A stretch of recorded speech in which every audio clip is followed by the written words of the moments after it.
Donc, bienvenue à vous tous, bien-aimés du Seigneur.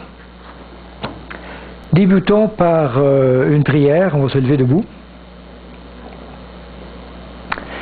Seigneur Dieu, Père éternel, nous poursuivons cette étude du livre de Daniel afin d'approfondir ce que tu désires révéler à ton peuple aujourd'hui.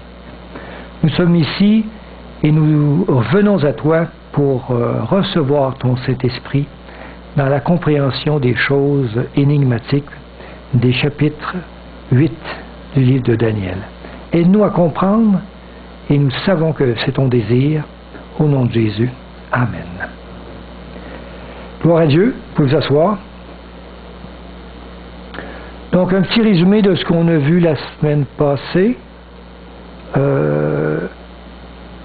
Il fallait comprendre un élément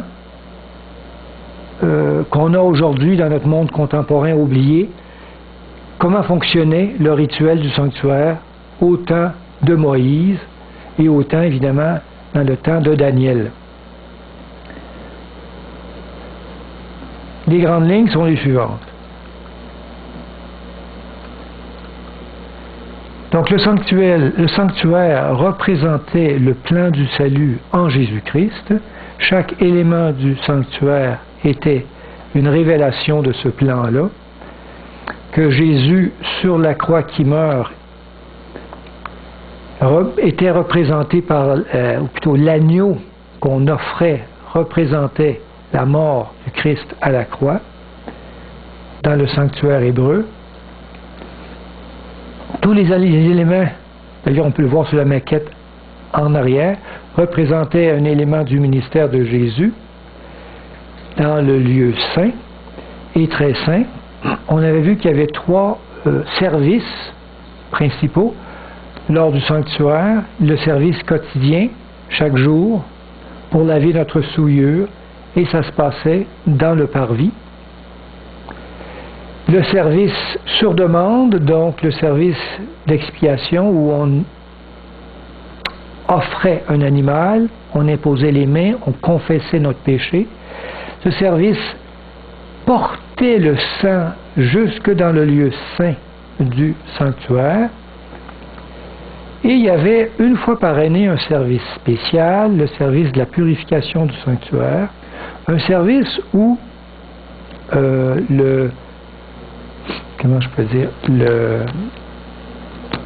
les gens, le peuple était impliqué par une préparation.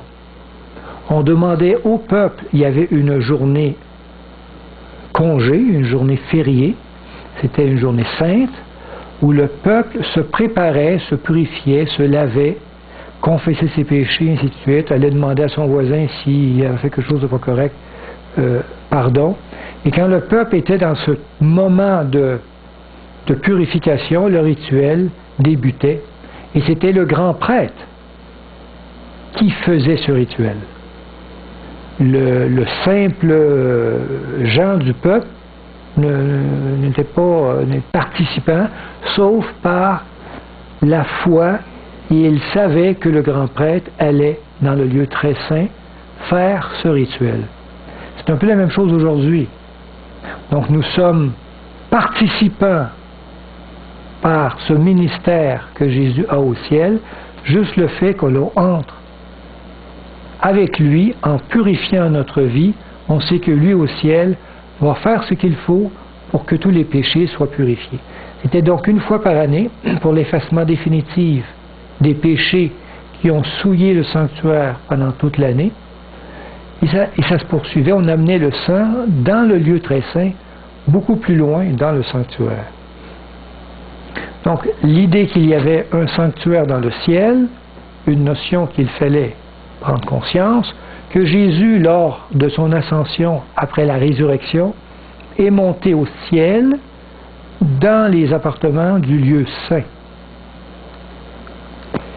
Et qu'il y a eu un temps où il y a eu passage du lieu saint au lieu très saint, donc changement de ministère, où a débuté le rituel de la purification du sanctuaire ou la fête du Yom Kippour dans le ciel. Et Jésus aujourd'hui est actif actif dans ce ministère de purification. On n'a pas vu depuis combien de temps, on n'a pas vu exactement les temps, mais le chapitre 8 va nous aider à voir cela. Donc depuis quand, c'est pas dit.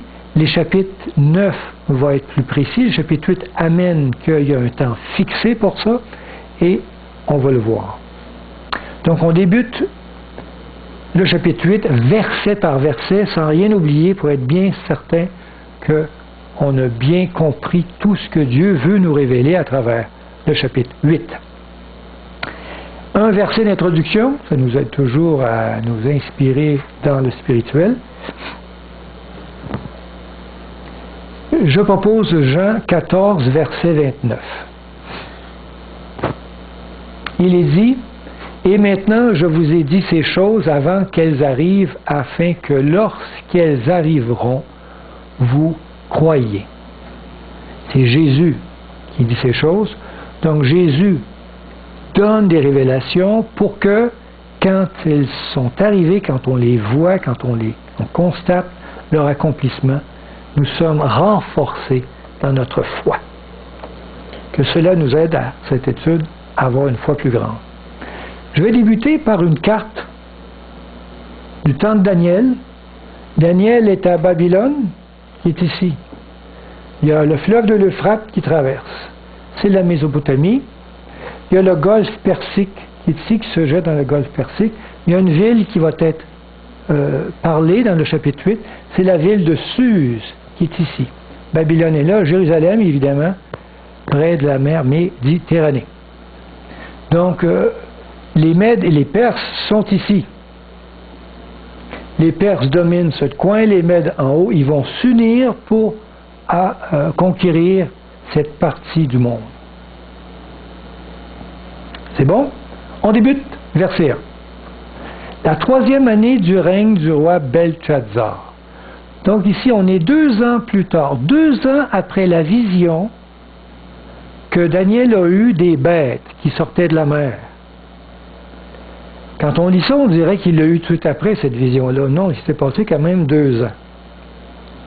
Moi, Daniel, j'eus une vision outre celle que j'avais eue précédemment, donc 2 ans avant, où il y avait eu le lion, l'ours, le léopard et la bête terrible. Lorsque j'eus cette vision, il me sembla que j'étais à Suse, la capitale. Suse est la grande ville située à 250 km à l'est de Babylone. C'est la capitale des Perses, dans la province d'Élam. Quand il a cette vision, les Perses et les Mèdes n'ont pas encore conquis Babylone. Il sait que ces grands peuples existent et qu'ils ont une capitale et qu'il a en vision, il se trouve dans cette capitale, dans la province d'Élam. Et pendant ma vision, je me trouvais près du fleuve d'Ulaï. Donc si je reprends ici, à Suse, il y a un fleuve qui n'est pas indiqué, qui se jette dans le golfe Persique, qui s'appelle le fleuve de l'Ulaï. Le fait d'être près d'un fleuve, ça a un symbolisme. Donc un fleuve, c'est intéressant dans une ville, puisque ça va donner à la ville une vie forte, parce que sans eau, on ne peut pas subsister. Donc le fait de voir le fleuve est à côté, ça représente la prospérité, les richesses en abondance. D'accord? Bonjour. Donc il voit en vision, cette vision, il est près du fleuve, Daniel est là, il y a un bouc qui flotte, qui vole sans aile et qui vient attaquer, qui vient frapper un bélier. Donc c'est la vision du bouc et du bélier. Très belle image d'ailleurs. Le bélier, dans cette vision, représente une puissance mondiale, la même puissance mondiale que la statue des bras de quel alliage? Quel métaux? Non, en argent. D'ailleurs, on voit bien l'argent qui est là. Les bronzes, ça va être ici un petit peu plus tard. Donc, qui représente l'empire médo-perse. Verset 3. Je levai les yeux, je regardais et voici un bélier, donc l'empire médo-perse sous Cyrus, de 539 à 331 avant Jésus-Christ, se tenait devant le fleuve, donc devant ses richesses. Il avait des cornes, on peut lire 2 cornes. Ces cornes étaient hautes, mais l'une était plus haute que l'autre. On sait que la nation perse était plus puissante que la nation des Mèdes. Mais, au début, quand Darius a marié sa fille à Cyrus, les Mèdes étaient plus puissants. Mais Cyrus était un conquérant. Et il allait de ville en ville, de région en région, conquérir, et il est devenu plus puissant. Mais au début, c'est l'inverse. Il dit, et elle s'éleva la dernière. Donc au début, les Perses étaient plus faibles. Elle est devenue plus grande, mais au début, elle était plus petite. Verset 4. Intéressant les petits détails comme ça. Verset 4. Je vis le bélier, donc l'empire médo-perse, qui frappait de ses cornes à l'Occident, donc à l'ouest, au septentrion au nord, et au Médie au sud. Alors lui, il est positionné à l'est. Et la ville de Suse, la capitale perse, est bien à l'est, selon ce qu'on a vu.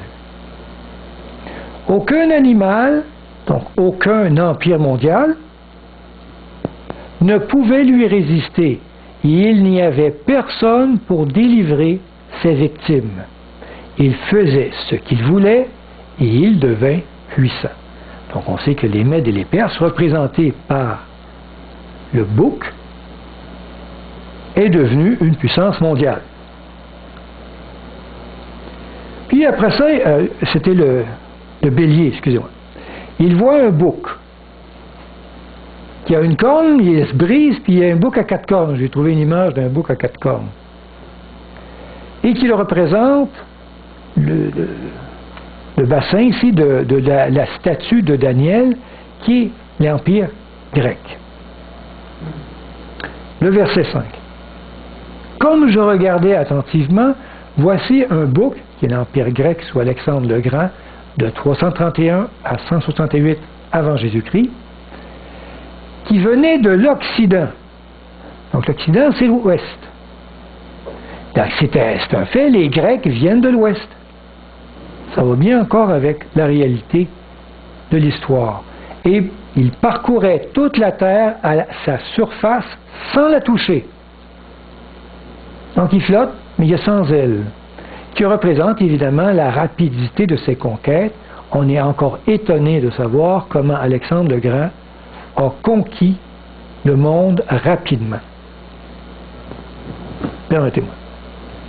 Ce bouc avait une grande corne entre les yeux, qui représente Alexandre le Grand, le conquérant. Verset 6. Il arriva jusqu'au bélier, l'empire médo-perse, qui avait des cornes, donc toujours 2 cornes, les Mèdes et les Perses, et que j'avais vu se tenant devant le fleuve. D'ailleurs, l'empire médo-perse, par leur conquête, sont devenus extrêmement riches. Une richesse les plus grandes qu'il y avait au monde, dans ceux qui ont pu recueillir. Et il courut sur lui dans toute sa fureur. Donc il lui fut la guerre.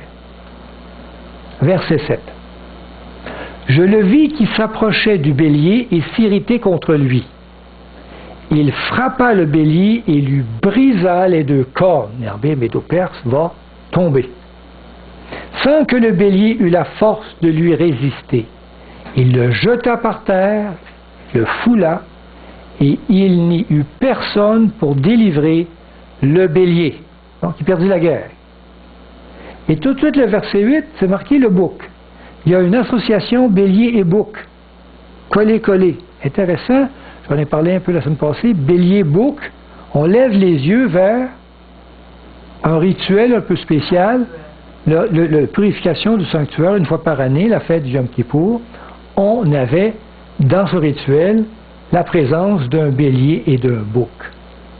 2 animaux purs, ce qui nous étonne par rapport à la vision de Daniel chapitre 7, qui était un lion, un ours, un léopard, tous des animaux impurs qu'on n'offrait jamais dans un rituel. C'est des animaux qui n'étaient pas consommés. Tandis que le bouc et le bélier, oui, c'était des animaux purs. Si on veut, dans la Bible, trouver l'endroit où on décrit ce rituel de la purification du sanctuaire, c'est dans le livre de Lévitique, au chapitre 16. On va lire le verset 5. « Il recevra de l'assemblée des enfants d'Israël 2 boucs pour le sacrifice d'expiation et 1 bélier pour l'holocauste. » Le bouc et le bélier sont ici les animaux utilisés pour le service de la purification du sanctuaire. Donc nos yeux sont portés vers ça, un clin d'œil. Le bouc devint très puissant, mais lorsqu'il fut puissant, donc évidemment l'Empire grec, sa grande corne se brisa. On sait qu'Alexandre le Grand est mort jeune, je pense qu'à l'âge de 31. Donc la mort d'Alexandre le Grand, qui représente cette corne qui est brisée. 4 grandes cornes s'élevèrent pour la remplacer. On sait que l'armée grecque d'Alexandre le Grand avait 4 généraux. Ces 4 généraux ont décidé, vous savez ça, ils n'ont pas décidé ça de façon très amicale. Ils se sont fait la guerre. Et chacun a conservé une partie de l'Empire. Donc il y avait Séleucos qui a conservé l'Est, Lysimaque au nord, Cassandre à l'ouest, et Ptolémée au sud. Mais faites-vous en pas, c'est pas resté comme ça. Ils se sont combattus et il y a eu beaucoup de changements qu'on va voir au chapitre 10. Des détails là-dessus. Et puis il dit aux 4 vents des cieux. Ça veut dire quoi? Aux 4 vents, on a vu ça, les vents représentent des guerres. Donc ça représente des guerres provoquant la montée des 4 grands empires. Ces empires-là ont pris place parce qu'ils se sont combattus entre eux. Et c'est pour ça qu'ils sont devenus plus faibles. L'empire d'Alexandre le Grand était uni et fort. Et ces 4-là se sont divisés dans le fait l'empire. Ça a devenu des empires plus faibles. Après la Grèce, qu'est-ce qu'il y a comme le prochain empire mondial? C'est Rome, hein? Avec la bête indescriptible. Et ici, au chapitre 8, il passe Rome vite, tellement vite.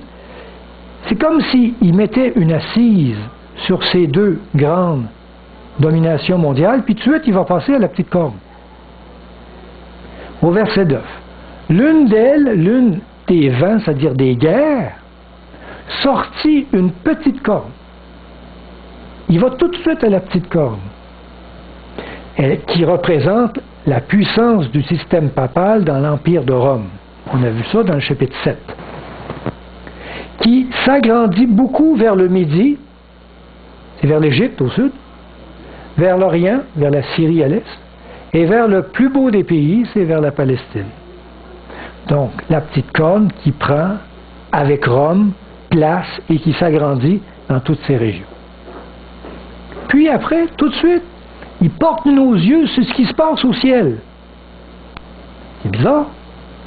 Donc, il ne décrit plus ce qui se passe sur la terre, les empires, comme il l'a déjà fait. Tout ce qu'il décrivait était ce qui se passe sur notre terre. Et là, il va lancer les yeux vers ce qui s'est passé ou ce qui se passe au ciel. Étonnant. Donc, il veut que l'on porte nos regards vers le ciel. Il dit, elle, par de la petite corne, donc la puissance du système papal dans l'Église chrétienne de Rome, s'éleva jusqu'à l'armée des cieux. C'est étonnant. Il parle de ce qui est sur terre, qui s'élève jusque l'armée des cieux. C'est quoi l'armée des cieux? C'est les anges au ciel. Les anges célestes. Elle fit tomber à terre une partie de cette armée et des étoiles, et elle les foula.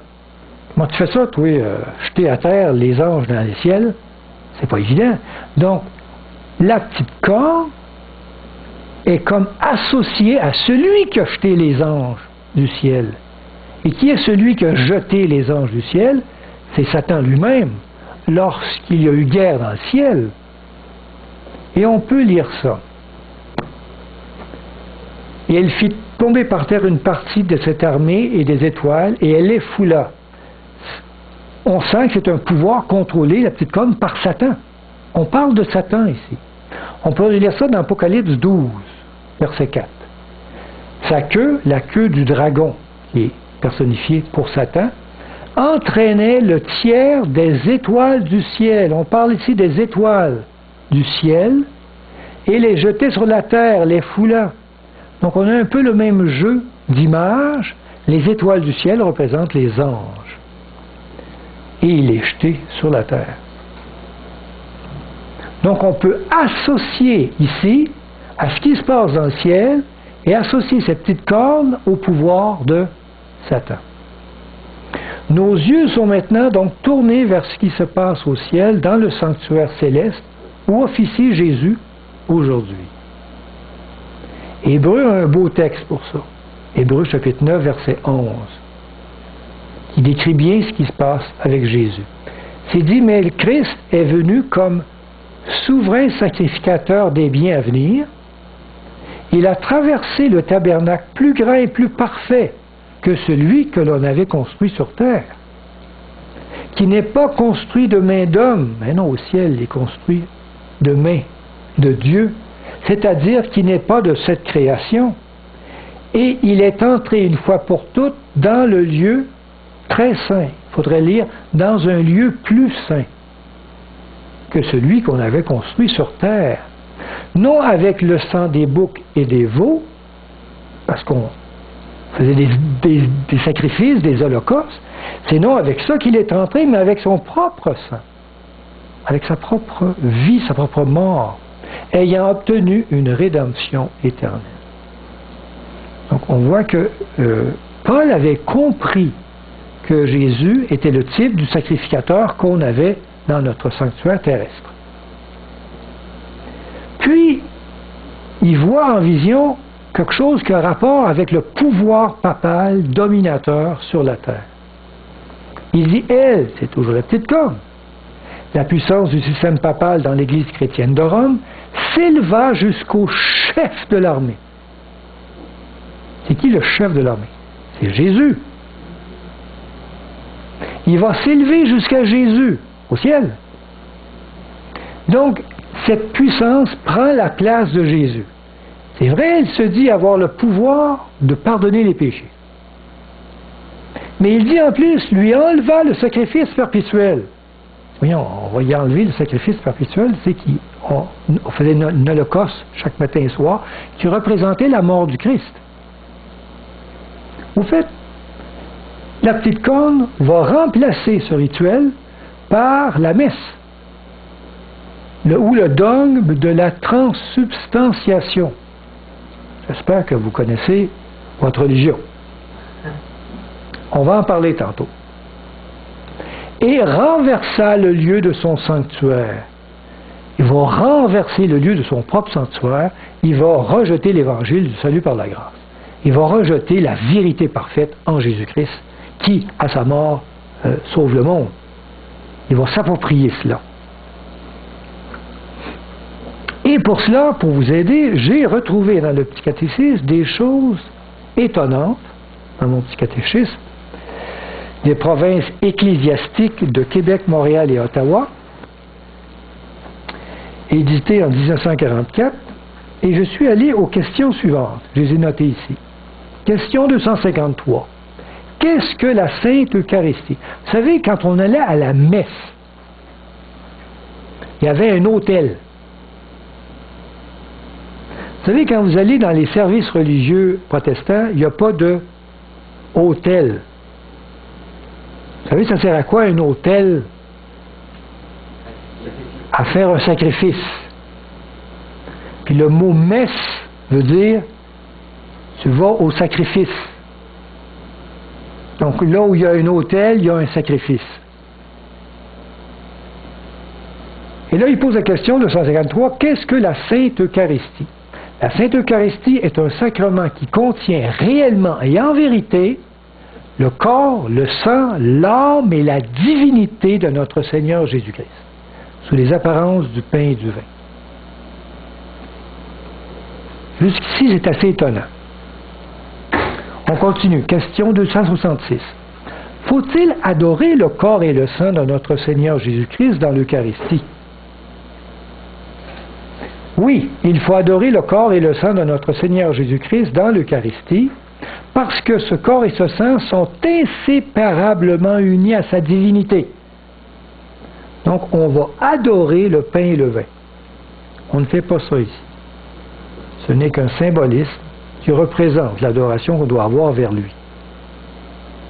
Question 279. Qu'est-ce que la messe? La messe est le sacrifice non sanglant fait à Dieu par le prêtre du corps et du sang de Jésus-Christ consacré sur l'autel.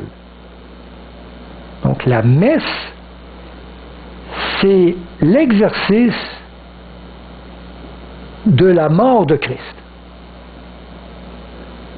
Question 281, c'est elle qui frappe. Question qui tue. Le sacrifice de la messe est-il le même que le sacrifice de la croix? Réponse, oui. Le sacrifice de la messe est le même que le sacrifice de la croix. Là, si ce n'est pas suffisant pour vous pour comprendre qu'il y a vraiment arrogance ici, ils veulent vraiment s'approprier la mort de Jésus sur la croix pour eux, et ils le répètent ce sacrifice toutes les semaines, avec un rituel qu'on appelle la messe. Étonnant, n'est-ce pas? Il détourne nos yeux de la propriété de ce sacrifice-là qui est à Christ.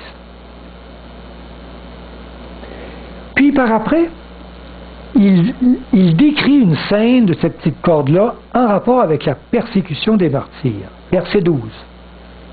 Il dit, l'armée, c'est l'armée de Jésus, les saints martyrs. L'armée fut livrée. Vous savez, il y a eu, entre les mains, évidemment, de la petite corne, il y a eu la Sainte Inquisition, toutes sortes de guerres. On voit dans Daniel 7, 21, je vis cette corne faire la guerre aux saints et l'emporter sur eux. C'est comme un écho de ce qu'il avait déjà dit dans le chapitre 7. L'armée fut livrée avec le sacrifice perpétuel, c'est-à-dire la transsubstantiation, la messe. Ça a été livré dans ses mains. À cause du péché, la corne jeta la vérité par terre.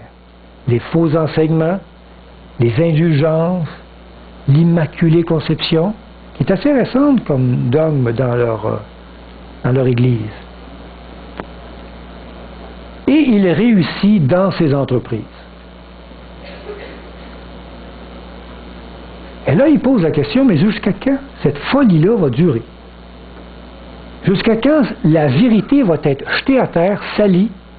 Jusqu'à quand il va dominer comme étant, faire croire que c'est ça qui est vrai et qui est faux? Et là, il arrive au verset 13. Il dit, j'entendis parler un saint. Donc, il y a quelqu'un qui parle. Et un autre saint dit à celui qui parlait, on ne sait pas de quoi il parlait le premier, mais l'autre, il va y parler. Donc, ce n'est pas Daniel qui pose la question. Ce qui est très important ici, c'est Dieu qui veut nous révéler, par une question, des choses étonnantes. Ce n'est pas Daniel. Pendant combien de temps, il pose cette question-là, pendant combien de temps s'accomplira la vision sur le sacrifice perpétuel qu'il a vu qui était piétiné, sur le péché dévastateur, jusqu'à quand le sanctuaire et l'armée seront-ils foulés? Donc, je le dis dans mes termes, jusqu'à temps, Satan, par l'entremise de l'Église chrétienne de Rome, dominera-t-il et piétinera-t-il la vérité? C'est la grande question, ça va-tu finir? Parce qu'au fait, Daniel a toujours les yeux fixés sur le sanctuaire qui est à Jérusalem. On comprend ça? Dieu est en train d'y dire à Daniel, l'ange de regarder là, regarde dans le ciel, il y en a un sanctuaire. Et il est là le problème. Et ton affaire du petit sanctuaire à Jérusalem, ça va se résoudre bientôt, ça. Mais le gros problème, ça va être au ciel. Et il porte les yeux vers le ciel, vers ce que Jésus fait au ciel. Et là, pour qu'ils comprennent comme il faut que c'est vraiment pas le même domaine sur terre puis dans le ciel, il dit, et il me dit, 2300 soirs et matins, qui veut dire 2300 ans, on a vu ça avec Sébastien, puis le sanctuaire sera purifié. 2300 ans. C'est loin ça pour Daniel. Là. Ben, il ne sera pas en vie, c'est certain, là, quand ça va arriver. Donc, c'est comme dire, puis débutera le Yom Kippour céleste. Quand il dit le sanctuaire sera purifié, pour Daniel, c'est la fête de la purification du sanctuaire. Mais au ciel, c'est ça pour lui qui est nouveau. C'est le rituel des expiations du péché qui va débuter 2300 ans plus tard. Donc Satan dominera, jusqu'à temps que Satan va dominer, Satan dominera tant que le péché ne sera pas purifié de l'Église de Dieu, et cela prendra au moins 2300 ans. Ça ne peut pas arriver avant, parce qu'il va y avoir le Moyen-Âge, les temps sombres, et ainsi de suite. La vérité va être jetée à terre, et ainsi de suite. Il faut vraiment avoir un renouveau spirituel pour que ça puisse venir. Donc, on a une période de temps, 2300 ans. Donc, ça part ici, on va avoir 2300 ans. Tout ça va durer 2300. C'est ici. Ça aboutit quelque part, évidemment. C'est tout ce qu'on sait pour l'instant. Verset 15. Tandis que moi, Daniel, j'avais cette vision et que je cherchais à la comprendre, voici quelqu'un qui avait l'apparence d'un homme, c'est l'ange Gabriel qui revient, se tenait devant moi. Il se tient devant lui, mais à distance, sûrement. J'entendis la voix d'un homme au milieu de l'Ulaï, le fleuve. Il criait, il dit, « Daniel, explique-lui donc la vision. » Évidemment, c'est la vision qu'il vient d'avoir, du bouc puis du bélier. Il vint près du lieu où j'étais. Donc, l'ange s'approche, et à son approche, je fus effrayé, je tombai sur ma face, et il me dit, « Sois attentif, fils de l'homme, car la vision concerne un temps qui sera la fin. » Donc cette vision qui parle d'un temps, c'est un temps qui concerne la fin. C'est notre temps, le temps de la fin. Donc cette prédiction de 2300 ans semble suspendue dans le temps, car son point de départ n'est pas indiqué, mais aboutit à notre ère moderne d'aujourd'hui. C'est tout ce qu'on sait pour l'instant. Verset 18. Comme il me parlait, je restais frappé d'étourdissement, la face contre terre. Il ne voit pas grand-chose. Il me toucha et me dit, et me fit tenir debout à la place où je me trouvais. Évidemment, il était, je pense, tremblant. Puis il me dit, je vais t'apprendre ce qui arrivera au temps de la colère. Ah, ici, il y a un temps spécial, il y a de la colère.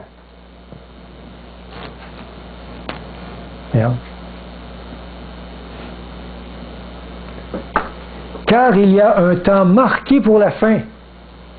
Intéressant comme information. Donc Dieu est en train de dire que ce temps-là, le temps de la fin, c'est un temps qui est marqué. C'est-à-dire, c'est un temps qui est fixé, qui est établi.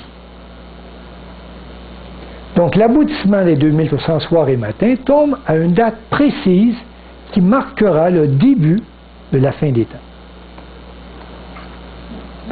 Et là, l'ange Gabriel va commencer à expliquer à Daniel ce qu'on sait tous ici.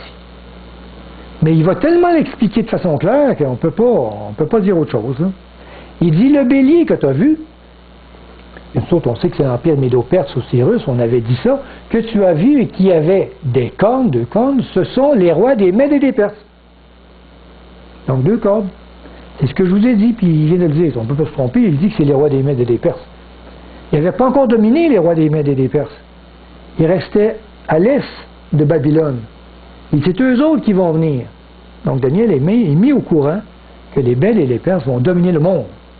Le bouc, l'Empire grec sous Alexandre le Grand, on le savait, c'est le roi de Javan. Javan, c'est le nom des premiers Grecs. On les appelait comme ça. Donc, il sait en plus que c'est la Grèce qui va dominer par après. Et c'est vraiment étonnant parce que la Grèce n'a aucun pouvoir militaire mondial. C'est un petit pays là-bas. Et c'est eux autres qui vont dominer après. Ben oui, Dieu avait révélé cette étonnante révélation.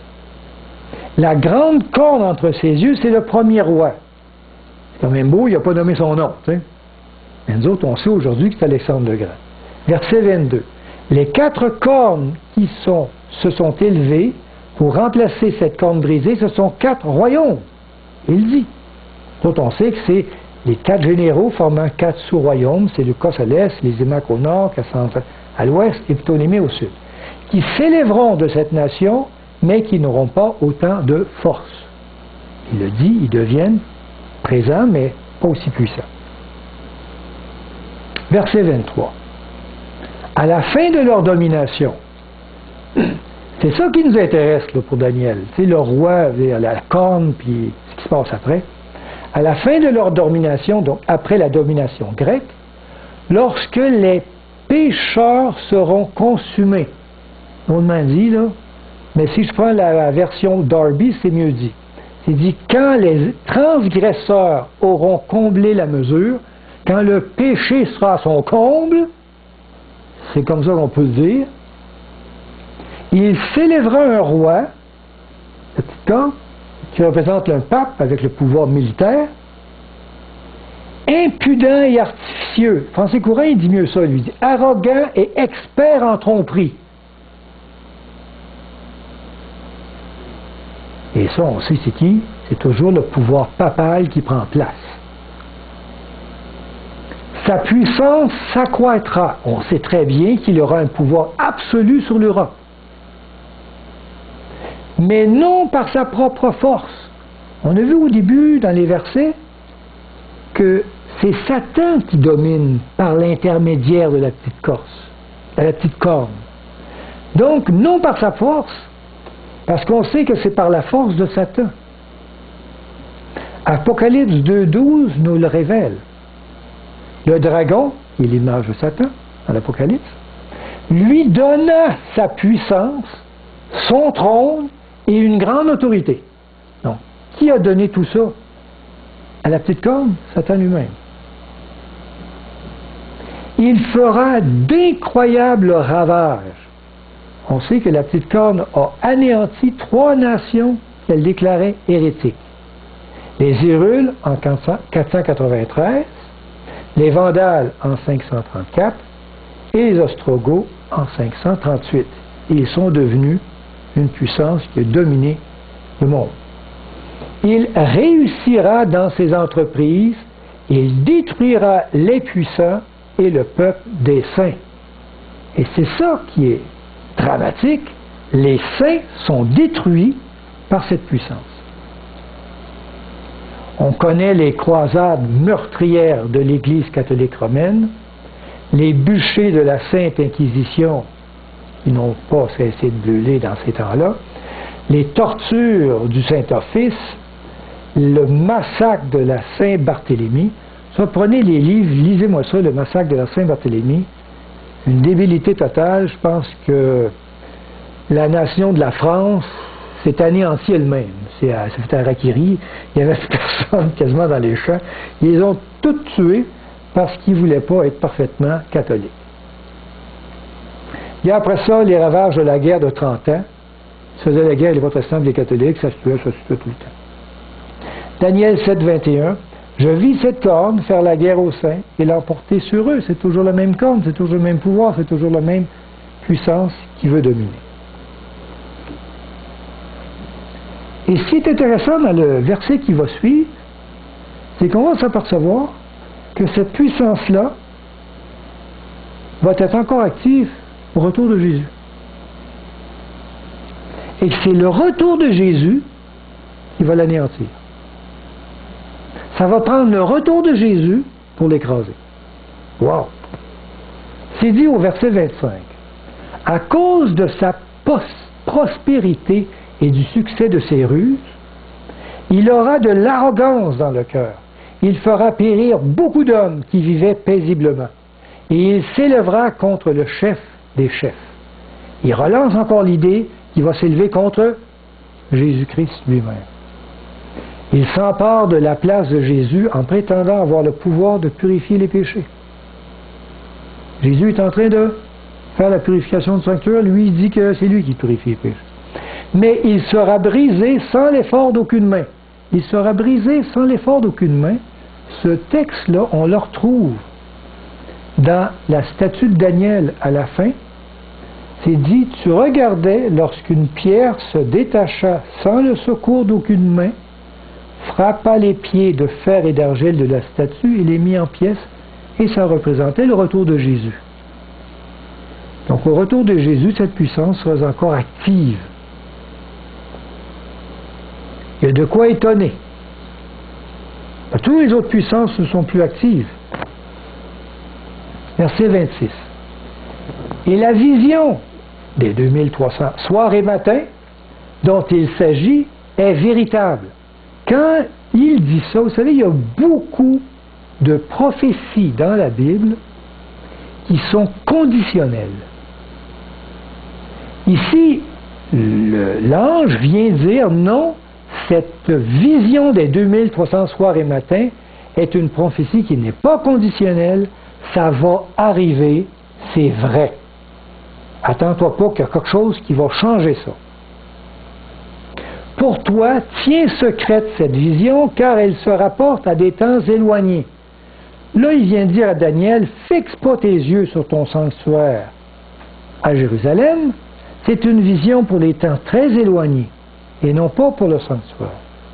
Moi, Daniel, je fus plusieurs jours languissant et malade. Il est sérieusement troublé que les saints soient détruits. Il n'avait jamais vu ça, et ça le trouble énormément de voir que le peuple des saints ne sont pas victorieux.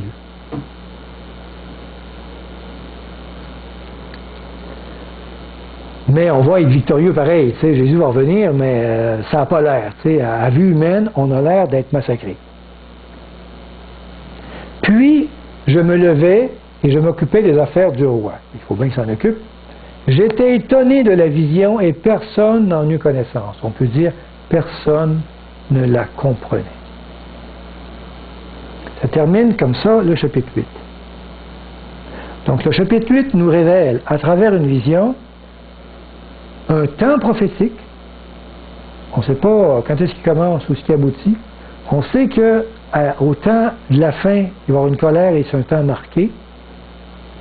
Et on s'aperçoit qu'il va décrire avec la statue de Daniel les mêmes grandes nations qui vont dominer le monde.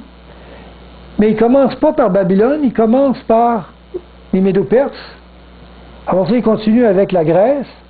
La Rome, il n'en parle quasiment pas. Il va parler de la corne.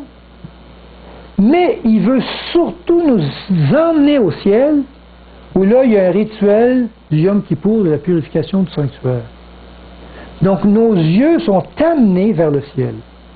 C'est intéressant parce que dans l'autre vision, chapitre 7, à cette place-là ici, on voyait un jugement d'investigation.